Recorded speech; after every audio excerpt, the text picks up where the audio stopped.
Not only do you have a loss, but you're in the bye week, but then you have to kind of come back from what happened to you at Kansas State, getting kicked out of the game and stuff like that. How tough was that? That couple of weeks for you?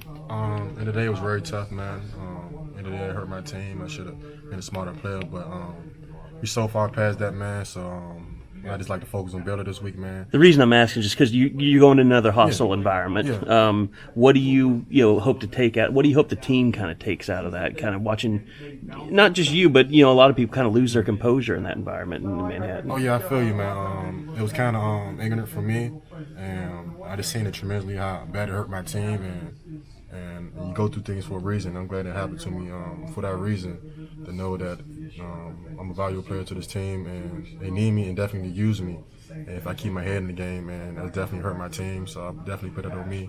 But I learned from that, man, just keep my poise, man.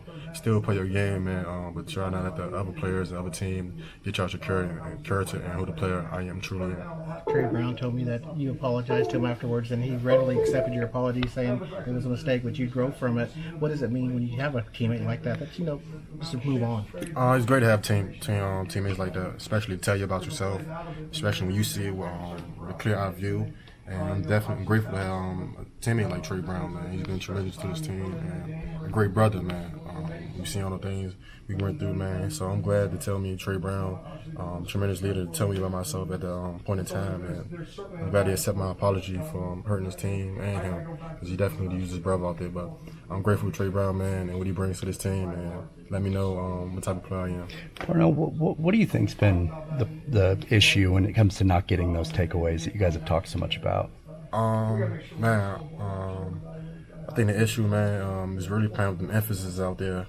Because in practice we used to just stripping for the ball, but in the game we were out tackling, then more attempts at the ball. Yeah. So we just kind of practice that heavy, man. Just everybody going in, tackling. Don't get me wrong, tackling first and stripping the ball, but you gotta get more active hands in that game instead of everybody just gang tackling on and get some hand attempts, strip attempts in there. Maybe come up with more impressive turnovers, but. End of the day, we got no excuses, man. We got to get turnovers, man, and turnovers equals victory. Are you? Was it frustrating in the first quarter? I think when you got your hands on a pass and didn't come down with it. Man, it's definitely frustrating, and because I was thinking, man, this dude will come attack the ball. So I'm thinking I might attack the ball too. I'm like, man, he attacking the ball, and he missed it. So I just kind of wait for it, and I had it right here on my shoulder. I'm thinking I got to find the ball, but it was just in my shoulder. And as soon as I moved my hand, it dropped right there. If I just hold my shoulder like this, I would have had the ball. But, man, you got to expect the ball, though, man, because at the end of the day, they ain't throwing it to me. They're trying to throw it to him.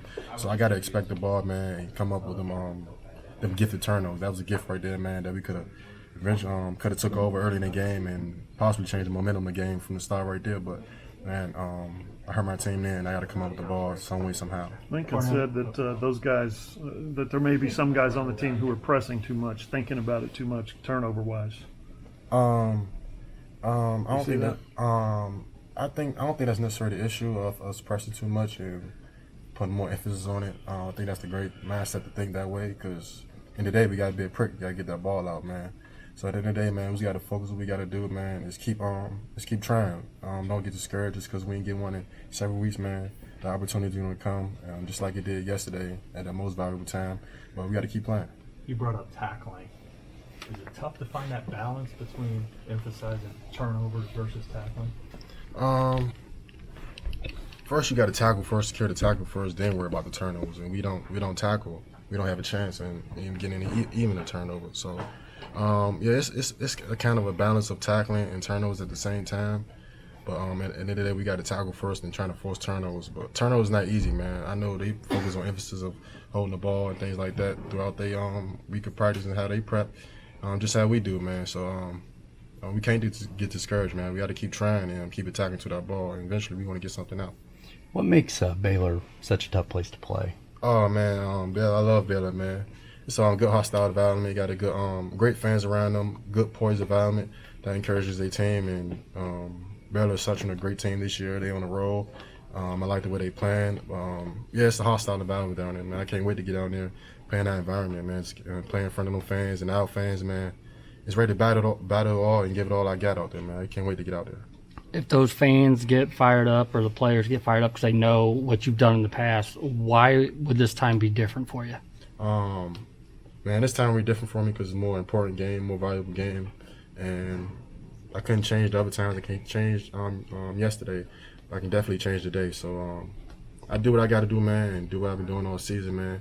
There's no doubt, man. I come up with the outcome I want and play how I've been playing and just focus, man, and win the game. As you come, I mean, you're coming on the final stretch of your career here. I mean, are you starting to sense the urgency of getting back to the playoff, reaching your goals? Definitely, man. End of the day, that been that from the jump, man. Trying to reach them goals and play to the highest level that we can get, man. But we control what we can control, man. We can't control the uncontrollables. So, man, we just got to keep pushing, man. One day at practice at a time, one day at a time, one game at a time. Eventually, something's going to play us to our favor. We just play to our standard and play how we want. And no matter what, the playoffs, anything is in front of us is still going to be there.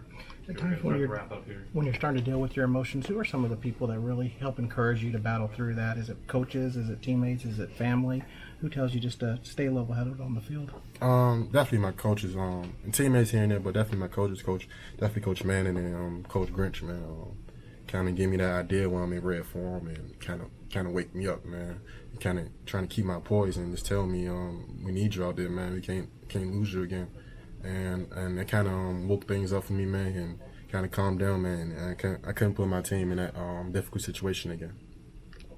Thanks, Parnell. Thanks, Parnell. I won't say that it's, scoreboard watching or anything like that, but I do feel like we're getting comfortable. I don't know if it's because of the scoreboard or anything like that, but I mean, at the end of the day, we have to revert back and just continue to go out there and play ball. You guys clearly had a rough night defensively, but you ended it with a game-winning play. Mm-hmm. Is that something you can build on? Is that something confidence-wise or resilience-wise, whatever, that you can sort of build on and take from Saturday night? Adversity. Coach Grinch is big on adversity because it builds character. So with us having, them come back into the game and make it a game, win or lose, it really just opened our eyes. It showed the type of fight that we have in this defense. Sort of along those lines, CD talking about the feeling after the game, so at least for him, the locker room sort of felt like a loss. From your perspective, what was it like in there? It was kind of quiet, but I mean, we have to take ownership that winning is hard, and sometimes you can blow teams out, sometimes you can win in the last second, no matter who you're playing against. So I feel like we just have to just take more pride in winning around here, and if we do that, then we'll be very good. 'Cause, I mean, like I said, winning is hard. And it doesn't matter what team you're playing against. Just don't underestimate your opponent. Appreciate it. Thanks a bunch.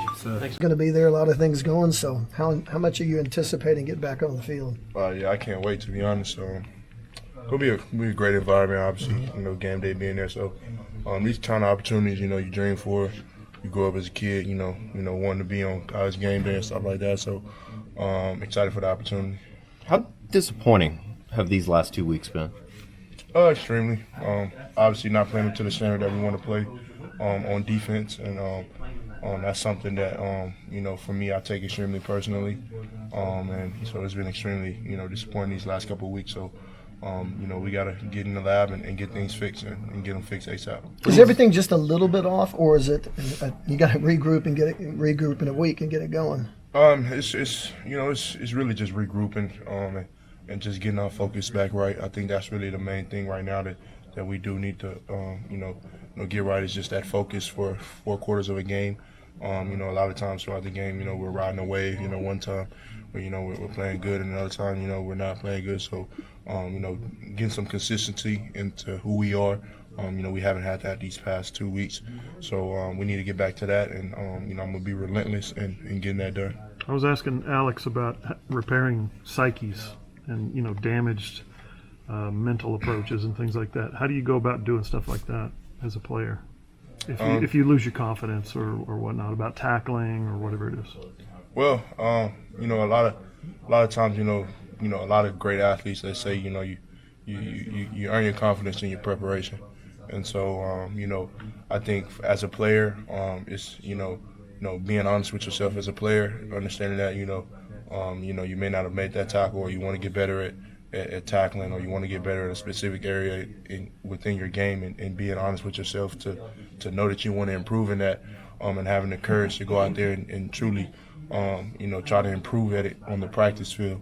And I think that's where you gain all your confidence is from preparation. I know me, I have a specific routine I go through every week, so that way, usually by Friday, Saturday, I'm good to go because I know I've been prepared all week. So, preparation is key. Preparation, it allows you to earn your confidence. You've watched a ton of film. Can you put your finger on what's kind of went wrong these last 2 games? Lack of focus, not doing our jobs as a whole, and I think that's where it boils down to. So we have to do a better job of focusing. We have to do a better job of playing together as a unit. And when I say play together, that means everybody doing their jobs at the same time. So we have to be better at that. And then on top of that, we got to get that ball back. You guys talked about preparation ahead of that Texas week and how important that was heading into that game.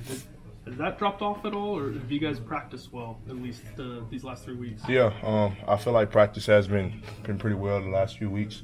But it hasn't translated over into the game. And at the end of the day, Coach Grant says it all the time. It's a results-based business, and we go out there and we can practice with all we want. And we go out there and we don't play well, then obviously we're not doing something right. So we got to refocus.